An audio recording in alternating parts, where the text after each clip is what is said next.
और रिहा होने के बाद गोपाल इटालिया ने जी दिल्ली एनसीआर हरियाणा से खास बातचीत में कहा है कि उन्हें बीजेपी की ओर से बेवजह परेशान किया गया।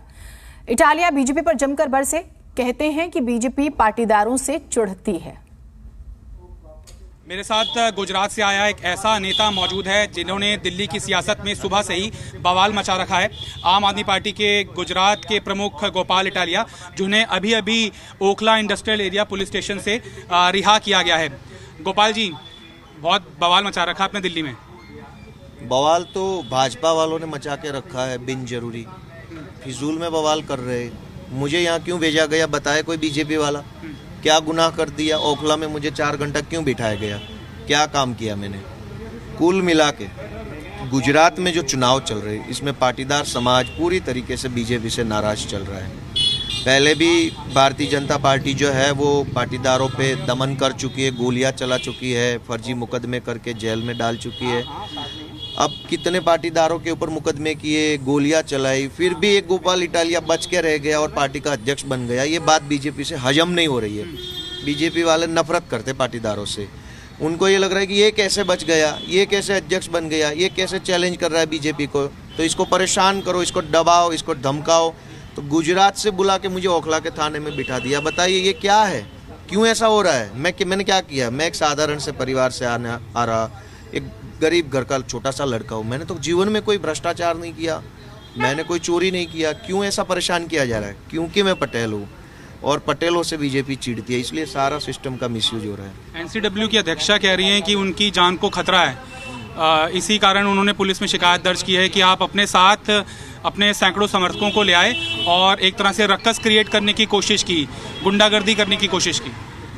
देश के सारे गुंडे किस पार्टी में वो सब जानते हैं। देश भर के सारे लफंगे, लुच्चे, बलात्कारी, गुंडे सारे एक ही पार्टी में भरे पड़े हुए, वो जो मैडम जी की पुरानी पार्टी में भरे हुए।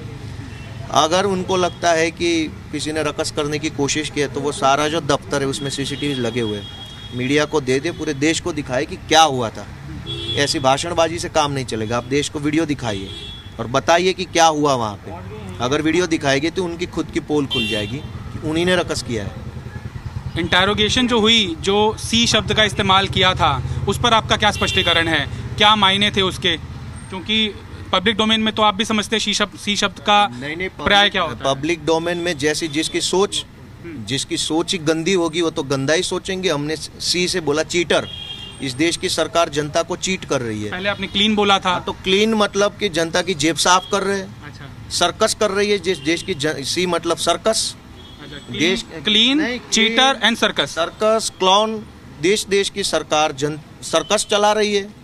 देश में कब जाए कुछ भी होते जा रहा है। सरकार जनता को क्लाउन समझ रही है। सी से चीटर भी है, सी से सर्कस भी चल रहा है इस देश में। सी से जनता के साथ चीटिंग भी हो रहा है। कौन कर रहा है पूरा देश जानता है। अब जिसकी गंदी सोच होगी, गंदी सोच के आगे बढ़े हुए लोग वो तो गंदा सोचेंगे। ये भी प्रचारित कर रही है कि प्रधानमंत्री के लिए नीच जैसे शब्द का इस्तेमाल भी गलत है। उस पर आपको लगता है अफसोस है? नहीं, किसने क्या शब्द कहा क्या नहीं कहा वो मुद्दा ही नहीं है।